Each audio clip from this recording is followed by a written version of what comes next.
Pour votre devoir, vous devrez faire l'exercice E, F et G. Je vais faire quelques rappels et puis je ferai l'exercice C comme exemple.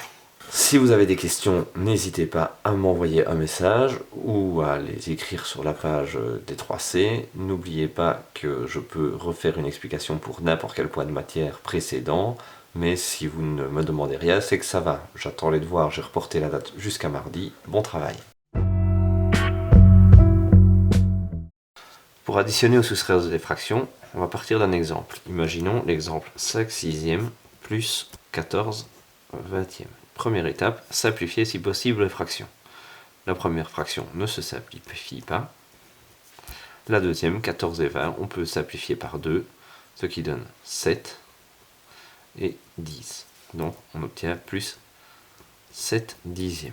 Pour pouvoir les mettre au même dénominateur, parce que pour additionner ou soustraire, il faut les mettre au même dénominateur, on va chercher le plus petit commun multiple. Alors pour ça, on va factoriser chaque dénominateur. 6, c'est 2 fois 3. 10, c'est 2 fois 5. Donc pour mettre au même dénominateur, on va chercher le PPCM de 2 fois 3 et de 2 fois 5. Pour faire le PPCM, on prend le produit des facteurs, 2 fois 3 fois 5. Tous les facteurs qui sont différents. Puisqu'ici j'ai déjà 2 fois 3, pour prendre les facteurs qu'il me manque, j'ai déjà le 2, il me manque le 5. Donc je fais fois 5. Au numérateur, j'ai déjà le 5 qui est ici, donc il faut que je le multiplie. Comme j'ai multiplié en dessous par 5, il faut que je multiplie par 5. Ici, on a 2 fois 5. Il nous manque donc le 3. On va multiplier par 3. Si on multiplie en dessous, on multiplie au-dessus par 3 aussi. Donc le numérateur, on va le multiplier par 3. Et on obtient donc 25 plus 21. Alors on peut mettre tout le dénominateur ici. On peut le mettre une seule fois pour toute la fraction, ça revient au même. Et on obtient 46 sur 2 fois 3 fois 5. Je calculerai après, puisque 46, je sais que c'est 2 fois 23. Donc je peux encore simplifier. Et j'obtiens 23 sur 15.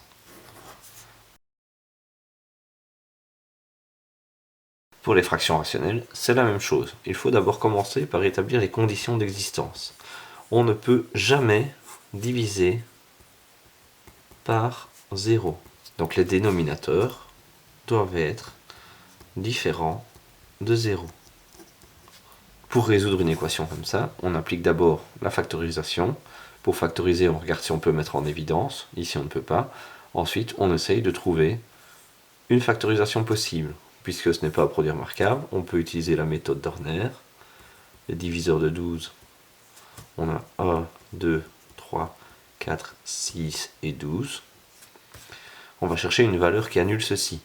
Si je fais par exemple P de 3, j'obtiens 9 moins 21 plus 12, ce qui fait 0. Donc on sait que ce sera divisible par x moins 3. Je remets les coefficients ici et 3. 1 fois 3, 3, moins 7 plus 3, ça fait moins 4. Moins 4 fois 3, ça fait moins 12. Et 12 moins 12, ça fait 0.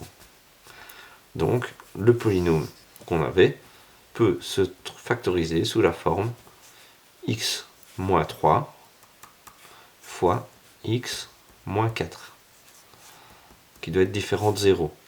Un produit est nul si un de ses facteurs est nul. Donc, un produit n'est pas nul si aucun de ces facteurs n'est nul, ce qui veut dire que x doit être différent de 3 et x doit être différent de 4. Ça, c'est la première condition pour cette fraction-là. L'autre condition, ici, même chose, je vais faire les diviseurs de 8. On a 1, 2, 4 et 8. Si on calcule avec p de 2, 2 au carré, ça fait 4, moins 12, plus 8, ça fait 0. Donc ce polynôme-là est factorisable en x moins 2 fois quelque chose.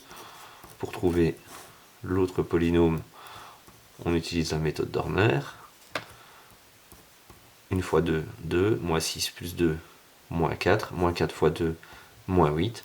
Donc le polynôme qu'on avait au départ peut se factoriser sous la forme x moins 2 fois x moins 4, différent de 0. Ça veut dire que x moins 2 doit être différent de 0 et x moins 4 doit être différent de 0, x doit être différent de 2 et x doit être différent de 4. Ça veut dire que x ne peut pas être égal à 2, ni à 3, ni à 4. Si je repars de mes fractions de départ, mais en les recopiant, x carré moins 16 sur, au lieu d'écrire x carré moins 7x plus 12, je sais qu'il se factorise en x moins 3 fois x moins 4. L'autre x carré moins 4x plus 4 sur x moins 2 fois x moins 4. Donc ici j'ai juste recopié mais en changeant la forme qui n'est pas factorisée par la forme factorisée. X carré moins 16, si je veux le factoriser pour simplifier ma fraction, je sais que c'est une différence de 2 carrés, donc on peut le factoriser en binôme conjugué. Et l'autre, ici j'ai un trinôme, c'est un trinôme carré parfait, c'est x moins 2 au carré. Donc avant de calculer dans les fractions comme tout à l'heure, on va d'abord simplifier. Ici je peux simplifier celui-ci et là le x-2 avec le x-2, donc il me restera un x-2 au numérateur. J'obtiens donc x plus 4 sur x-3 plus x-2 sur x-4. Pour additionner deux fractions, on doit les mettre au même dénominateur. Ici j'ai le facteur x-3, là j'ai le facteur x-4, donc il me faut les deux facteurs, x-3 fois x-4, x-3 fois x-4. Pour passer de cette fraction-ci à celle-ci, on a multiplié le dénominateur par x-4, donc il faut multiplier le numérateur qui était x plus 4 par x-4 également, pour que ces fractions soient équivalentes. Vous voyez, cette fraction-là, c'est la même que celle du dessus. Si on cache cette partie-là, c'est la même. Donc la multiplier au numérateur ou au dénominateur par le même nombre, ça ne change pas cette fraction-là. Mais elle sera au même dénominateur que l'autre, donc on pourra les additionner. Ici on avait x-4, on passe à x-4 fois x-3, donc le numérateur, je dois le multiplier par x-3. On remarque aussi qu'on garde l'équivalence. Cette fraction-ci et celle-là sont les mêmes. Peu importe si on multiplie au numérateur et au dénominateur par le même nombre, ça ne change pas la fraction. Mais on peut additionner ici ces deux-là. On va procéder à du calcul algébrique. Le dénominateur, on le laisse sous sa forme factorisée.